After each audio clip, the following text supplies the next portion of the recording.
What is going on, Saints fans? This is Ross Jackson with Canal Street Chronicles, and welcome back to our What Just Happened series, a question that I'm sure many of us were all left asking after the Saints drop a 34-24 loss in Las Vegas in the newly minted Allegiant Stadium. As always, we welcome you to like, to subscribe, and follow along with all the work that we're doing here over at Canal Street Chronicles. And of course, we always invite you to participate in the comments, as I'm sure you've got a lot of things to let off your chest.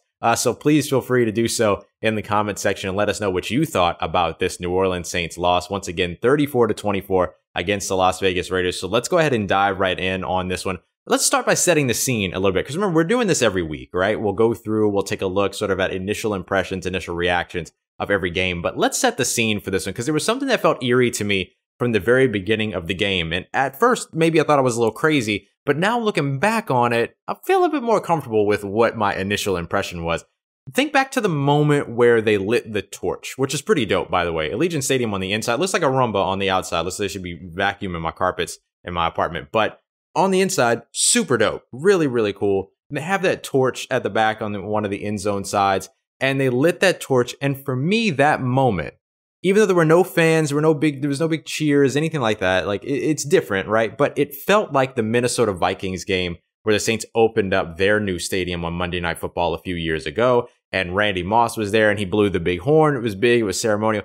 It felt very much like that same moment. And I remember feeling that before the game, but then the Saints came out hot in this one and looked pretty good to start off. Didn't get in the end zone right away, but ended up going up 17-7 at one point in this game early on. And they gave up the touchdown drive as they went down, but it didn't feel like there was anything to worry about at that point.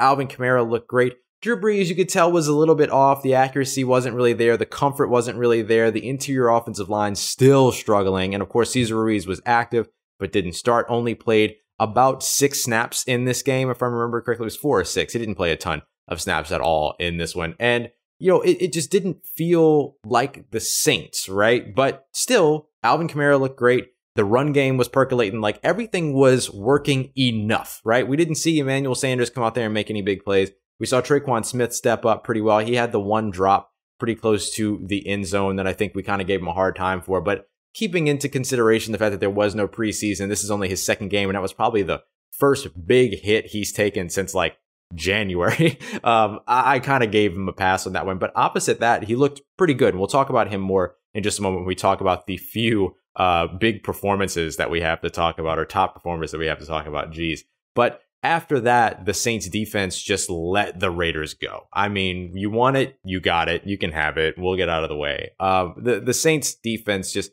was not able to carry over the momentum that they had brought in from their Tampa Bay game, and where they opened up and looked dominant. Like, we were talking about, all of a sudden, this might be a defensive team now. And maybe we shouldn't have jumped so far in the first place anyway off of a week 1 victory, but there was enough to garner a lot of excitement there. You're playing against one of the best quarterbacks to ever play the game. You were playing against a very good wide receiver core. Everything about it felt like, there's something to take away from this. And then this week, everything that you had to take away from what the Saints put together week 1 on the defensive side deteriorated. It was gone. They rattled off 24 straight points, the Oakland Raiders did. And then finally, the Saints kind of get back going, but they were held scoreless. And thank you to Andrew Bell, one of our contributors for this stat, from late in the second quarter all the way until just about, no time left, really, when you look at it, less than 5 minutes left in the fourth quarter. Like, they just weren't able to get on the board, and the defense certainly wasn't helping. The defense allowed the Raiders to get off 7 straight drives of 7 or more plays. 6 of those were 8 or more plays. Several different drives where the Raiders had double-digit drives there, 10, 11, 12 different plays in the drives. Their shortest drive was about 3 minutes and 46 seconds. The Raiders absolutely dominated time of possession in this one. They actually won it 36 minutes and 18 seconds to 23 minutes and 42 seconds. So for the Saints, this just was not the game that they had expected to play walking into Allegiant Stadium on Monday night. And it was not a customary Monday night game. We're used to seeing Drew Brees absolutely dominate on Monday nights, but he struggled. And don't get me wrong, like, his stat line, 26 completions on 38 passes for 317 yards, 1 touchdown and 1 interception.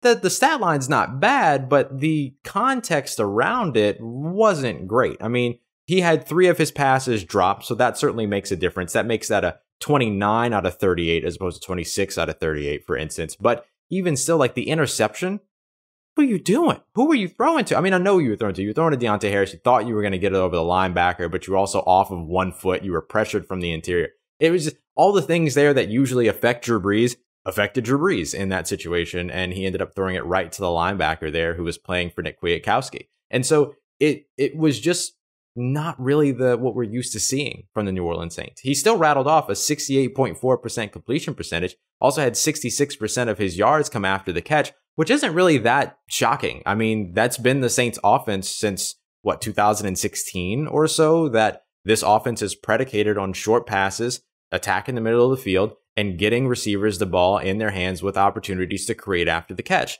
Deontay Harris did a great job of that in Monday's game. Traequan Smith also did a great job of that. So I guess we could transition to maybe the more positive side here before we go over to a little bit more of the negatives and go to the defense. But over on the offensive side, AK was great. 174 all-purpose yards, 2 rushing touchdowns in the game. He is now very close to already being where he was last season in terms of touchdown production. Last year, he had 5 rushing touchdowns and a receiving touchdown. This year, he's already got 3 rushing touchdowns and a receiving touchdown. So he's getting in the end zone. He's doing his thing. So I love seeing that. He also averaged 6.1 yards per carry, but unfortunately, the Saints couldn't take advantage of that. We'll talk more about that in a moment when we get to the defense. Traequan Smith, though, 5 catches for 86 yards. He essentially played Mike Thomas's role. That's what he ran Mike Thomas's route tree, essentially. And he did a good job at it. He didn't get, 12, 13 catches like Mike Thomas or, for that matter, Darren Waller, but he still did a good job serving the role that he was put into play. And so that is probably, that's a plus. Like, you got to take that away as a positive and, hope to see it maybe consistently trickle through here moving forward. We know Traequan Smith can go off on some games and then, kind of go missing for a little bit too. So ideally, we see him be a little bit more consistent now that he himself, as he mentioned, has a better grasp of the playbook and wherever it is that the Saints want him to line up. But clearly, he's very comfortable lining up in that X position and being somebody that is, that weak side receiver. That is something he's very comfortable with. And that was the role that he played, and he played it well. Emmanuel Sanders, a bit of a disappointment. 1 catch for 18 yards, but it didn't come until the third to last play, which I'm not sure that they really needed to run anyway. That last drive was a 5-play drive of screens and, little in routes and things like that toward the middle of the field with less than a minute left on the clock. You're not winning the game with no timeouts. You're not even trying to get out of bounds to stop the clock. So what is you doing? Like, why are you potentially risking the health of the players when you have a big game coming up next week? But maybe I'm just being sensitive, and that's totally fine too. Another player that everyone sort of expected to show up here that, did score a touchdown, but only had 2 catches for 13 yards was Jared Cook. We expected that this was going to be a huge game for Jared Cook, playing without Michael Thomas and sort of them being the go-to guy. I didn't have too much trust in the idea that Emmanuel Sanders was going to be the go-to guy, being that it was only his second game in this offense, and he was just talking about how he's still not entirely sure when they call out personnel packages, when he's supposed to be on the field and when he's not. For me, once he said that, I was like, all right, you are not you're not going to be, a major factor in this game. And that's okay. And that's all right. But I expected Jared Cook to definitely be that person while Emmanuel Sanders is still getting his bearings while Michael Thomas is out. So a lot of struggles over on the offensive side for New Orleans, and still feels like one of those same old stories, right? Sloppy September Saints play. And that's just what it is. And we certainly saw that over on the defensive side as well. I mentioned that Alvin Kamara averaged 6.1 yards per carry on the day. The team as a whole averaged 5.9 yards per carry, but because of the fact that they were trailing for so much of the game, they didn't get the opportunity to run the ball. They passed so heavily in the second half because of the hole that they got dug into by their defense, trailing 31-17 for essentially the majority of the second half. And so having to try to throw themselves back into the game, didn't get an opportunity to take advantage of what it was that was working, which was actually the run game. You look at the Saints defense and where they struggle the most, and Darren Waller is the name. He had 12 catches for 103 yards and a touchdown. He made catches over 9 different New Orleans Saints. So it's not that the Saints, there was a single matchup or anything like that got exploited, or that there was a single matchup that the Saints just kept putting on Darren Waller that wasn't working. The Saints tried everything. They covered him with PJ Williams, Malcolm Jenkins, 3 catches allowed by PJ Williams, 2 catches allowed to Darren Waller by Malcolm Jenkins. And then he had 1 catch against Trey Hendrickson, Marshawn Lattimore, Marcus Williams, Alex Anzalone, Cam Jordan, Demario Davis, and CJ Gardner-Johnson, which also resulted in a touchdown. That was the one to where CJ Gardner-Johnson or CD Deuce kind of led into him because of the block at the goal line. And then Darren Waller just squeaked past him for the touchdown because CD committed to the run, because you don't really have a choice. I mean, when you're, a 5'11" defensive back and you're matched up against a 6'4", 6'3" tight end, and that guy comes to block you, you have every reason to assume that that's going to be a running play. You can't really fault the guy too much for that. But he, played it a little bit too hard, maybe, I guess you could say, played a little bit too heavily. And then Darren Waller just squeaked out for the touchdown. So Darren Waller with an absolutely dominant performance against the Saints defense, who simply had no answer for what the Raiders brought.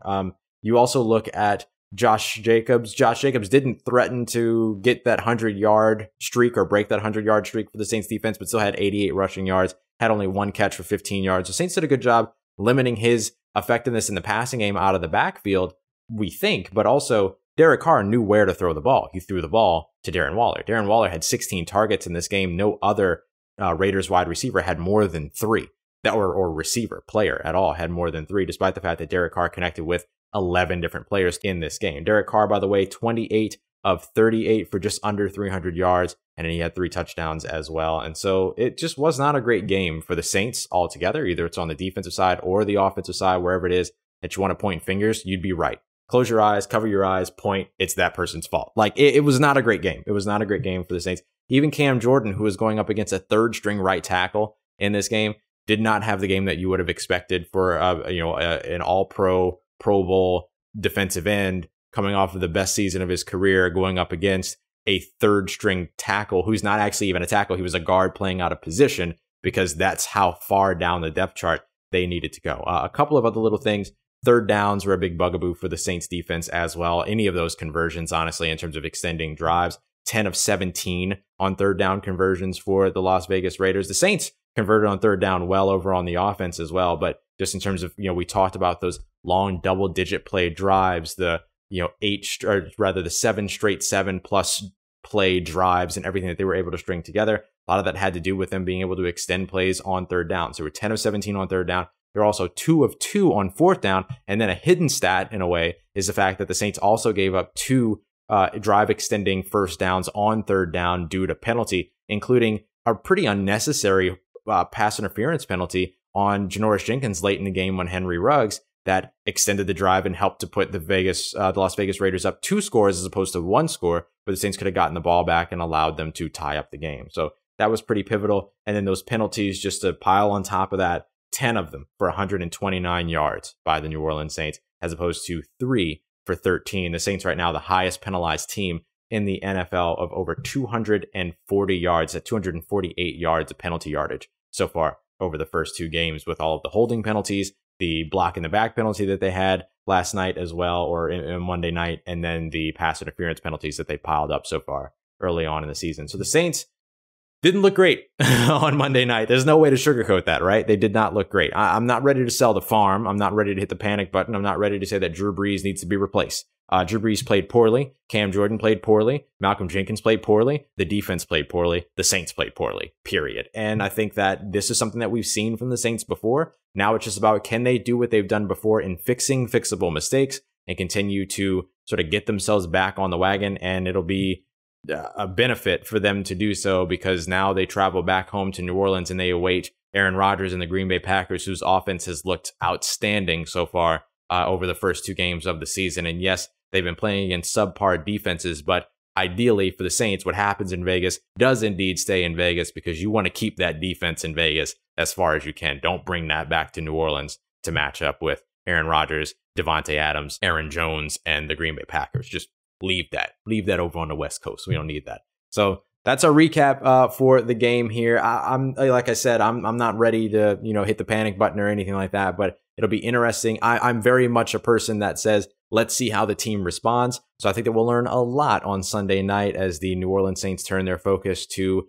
heading home and hosting the Green Bay Packers on Sunday Night Football. As always, thank you very much for joining us here. Once again, I'm Ross Jackson. You can follow me on Twitter at Ross Jackson, NOLA. Make sure you check out Canal Street Chronicles as well at Saints CSC, and subscribe and follow here. Make sure you like this video, and feel free again to contribute down in the comment section. What did you think about the New Orleans Saints performance performance against the Las Vegas Raiders on Monday Night Football. As always, we thank y'all very much for being here, and we'll holla at you next week.